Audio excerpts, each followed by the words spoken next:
ఈరోజు మరి భువనగిరి నియోజకవర్గ నేనేమనుకోదు టీఆర్ఎస్ పార్టీ అంట. టీఆర్ఎస్ పార్టీ విస్తృత స్థాయి సమావేశానికి సభాధ్యక్ష వహించినటువంటి పెద్దలు జిల్లా పార్టీ అధ్యక్షులు రామకృష్ణారెడ్డి గారికి, నాకు మార్గదర్శకులు, అనేక మరి ఉద్యమంలో అనేక ఒడిదుడుకులను ఎదుర్కొని మరి కేసీఆర్ గారి సూచన మేరకు ఆదేశాల మేరకు తెలంగాణ వ్యాప్తంగా అనేక కార్యక్రమాలు నిర్వహిస్తూ భువనగిరిలో కూడా ఆ రోజు తెలంగాణ ఉద్యమాన్ని ఉవ్వెత్తున తీసుకుపోవడానికి నన్ను ప్రోత్సహించి నా భుజం తట్టినట్టు అన్న హరీష్ అన్న గారికి, ఈ జిల్లా మరి నల్లగొండ ఉమ్మడి జిల్లా ఉద్యమాల జిల్లా, ఆ జిల్లాలకు మరి మొదటి నుండి టీఆర్ఎస్ పార్టీకి అండగా ఉద్యమకారులకు అండగా ఉన్నటువంటి మా పెద్దన్న మా జగదీష్ అన్న గారికి, సోదరుడు, నాకు మీకు అందరికీ తెలుసో తెలియదు 30 ఏళ్ళ నుంచి నాకు మిత్రుడు, మరి అనుకోకుండా మరి ఓటమి చెందిన మన భువనగిరి శాసనసభ్యులుగా మనం పరిగణించాల్సిన సోదరుడు పైలే శేఖర్ రెడ్డి గారికి, మరి సోదరులు చింతల వెంకటేశ్వర రెడ్డి గారికి, జడ్పీ చైర్మన్ మరి సందీప్ రెడ్డి గారికి, వేదికమైనటువంటి ప్రతి ఒక్కరికి వివిధ పదవులు వివిధ హోదాలో ఉన్నటువంటి ప్రతి ఒక్కరికి ఇక్కడ పాల్గొంటున్నటువంటి వివిధ హోదాలో ఉన్నటువంటి సర్పంచులు, ఎంపీటీసీలు, పిఎస్సీ చైర్మన్లు అందరికీ కూడా, కార్యకర్త సోదరులకు, సోదరిమణులకు, మీడియా మిత్రులందరికీ పేరు పేరున మరి హృదయపూర్వక నమస్కారాలు తెలియజేస్తూ, మరి మీడియా మిత్రులంతా ఆగమాగా ఉన్నారు. ఇట్లాంటివన్నీ చాలా మంది 2009 ముందు చూసిరు. అనేక ఒడిదుడుకులు ఆయన హేమాయమీలన్న ముఖ్యమంత్రినే మరి ముప్పు తిప్పలు పట్టినటువంటి చరిత్ర టీఆర్ఎస్ పార్టీది, కేసీఆర్ గారిది. ఇవాళ ఏదో ఆగం కావాల్సిన అవసరం లేదు.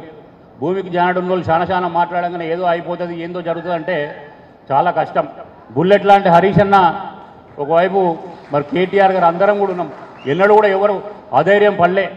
ఆయన 2006లో కావచ్చు, 2008లో కావచ్చు ఉప ఎన్నికల్లో ఓటమి చెందిన కేసీఆర్ గారు ఎన్నడూ కూడా అధైర్యపడలే.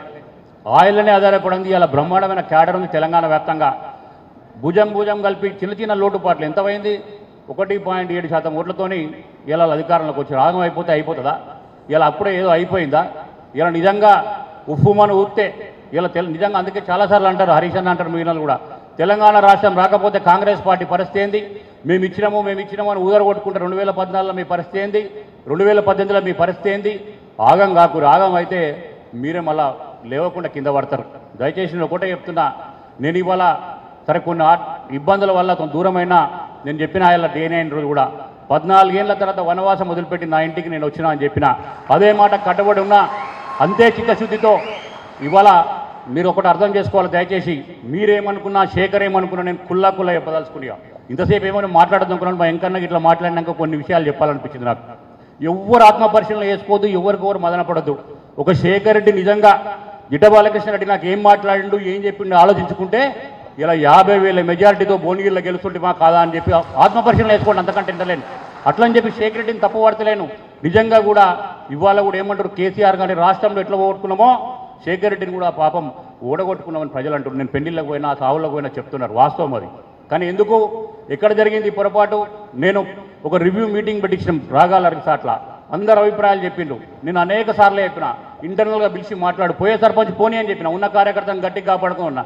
ఆయన కొంచెం మరి ఎవరు ఏం చెప్పిండ్రో ఏం చేసినో నాకు తెలియదు. కానీ ఇక్కడ నాకు మంచి మిత్రుడు, నాకు వివేకానంద సంఘం నుంచి 92కి వెళ్ళి నాకు మంచి మిత్రుడు. నేను మంచి సలహాలే చెప్పిన ఆయనకు. మరి జిడ్డ బాలకృష్ణ పేరు వస్తుందని ఇట్లా ఆయన అనుకుంటా చుట్టుపక్కల డబ్బగొట్టలు చెప్పిన నాకు తెలియదు. కానీ ఇప్పటికి కూడా నిజంగా భువనగిరి ప్రజలు అనుకున్నది కూడా ఒక మంచి నాయకుడిని కోల్పోయినాము, అభివృద్ధి చేశాయి.